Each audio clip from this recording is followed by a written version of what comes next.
নমস্কার বন্ধুরা, welcome back to my channel. আশা করি আপনারা সকলে ভালো আছেন।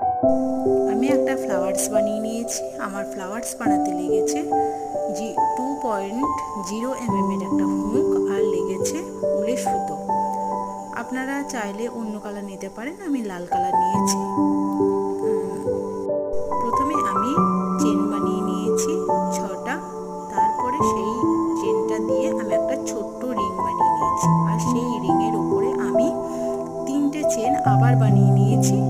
তারপরে দিয়ে দিয়েছি ট্রিপল ক্রোশেটের 3বার, ট্রিপল ক্রোশেট 3বার দিয়ে দিয়েছি। তারপরে আবার 3টে চেন দিয়ে এরকমভাবে আমি ফুলের পাপড়িগুলো বানিয়ে নিয়েছি। মোট আমি দিয়েছি 5টা চেন সমেত, 2টো চেন, 3টে ট্রিপল ক্রোশেটের কাজ দিয়ে আমি একটা সুন্দর ফ্লাওয়ার্স বানিয়ে নিয়েছি। আপনাদের যদি ভালো লেগে থাকে